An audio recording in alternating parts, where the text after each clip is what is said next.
এটা লজ্জার ব্যাপার। সরকার কেন সবাইকে নিয়ে খোলা মনে বসছে না? বাস্তব অবস্থা কেন তুলে ধরছে না? আমরা সবাই এই সংকট নিরসনের অংশীদার হতে চাই। আমরা তো সংকট তৈরি করতে চাই না, কিন্তু কি জানি শুধু একটা লুকোচুরি সব ব্যাপারে আমরা ভাবি। যে সমস্যাটা এখন বিশ্বব্যাপী চলছে, এটা বাংলাদেশের সৃষ্ট নয়। আমরা বলছি যে আমরাও সহযোগিতা করতে চাই সমস্যা উত্তরণে। সরকার বলে কোনো সমস্যাই নেই।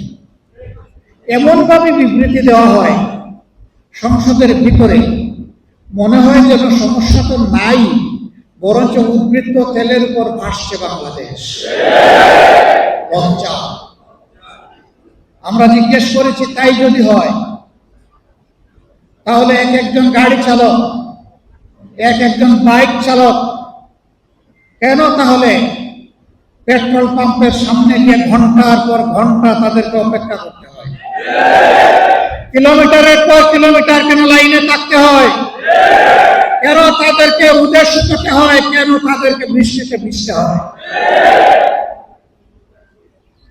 বাইক চালকরা বলছে, আগে 7-8 ঘন্টা দৌড়াদৌড়ি করতে পারতাম, এখন তেলের কারণে 3 ঘন্টাও বাইক চালানোর সময় পাই না।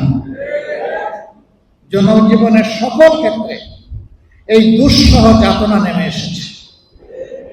সরকার জাতিকে বলছে তেলের কোনো অভাব নেই।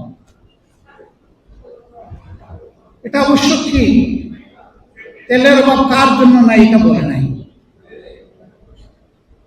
কারো কারো লোক গ্রাম ভর্তি করে নিজেদের ঘরে বাঁশ ঝাড়ে, গোয়াল করে বিভিন্ন জায়গায় তারা তেল রেখে দিয়েছে। পাম্পে তেল পাওয়া যায় না, লেখা আছে তেল নাই, বন্ধ, কিন্তু ওখানে গেলে তেল পাওয়া যায়। 120 টাকা দামের তেল ওখানে গেলে 300 টাকায় পাওয়া যায়। এইভাবে জ্বালানির উপর পাওয়ার নির্ভরশীল। শুধু গাড়ির চাকা চলে না, শুধু ফ্যান ঘুরে না, শুধু বাতি জ্বলে না, এই জ্বালানিতে সমাজের চাকা চলে, মিল ফ্যাক্টরি ইন্ডাস্ট্রির চাকা চলে, পাবলিক ট্রান্সপোর্ট চলে। এটা লজ্জার ব্যাপার।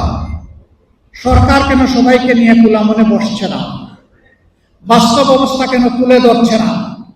আমরা সবাই এই সংকট নিরসনের অংশীদার হতে চাই। আমরা তো সংকট তৈরি করতে চাই না, কিন্তু কি জানি শুধু একটা লুকোচুরি সব ব্যাপারে আমরা ভাবি। একটা অস্পষ্টতা। আমরা সরকারকে আহ্বান জানাবো, এটা থেকে বের হয়ে আসে। আপনারাই বলছেন সবাই মিলে বাংলাদেশ, সবার আগে বাংলাদেশ, মিলে মিলে বাংলাদেশ। তো কোথায় সবাই মিলে বাংলাদেশ? তা তো আমরা দেখতে পাচ্ছি না।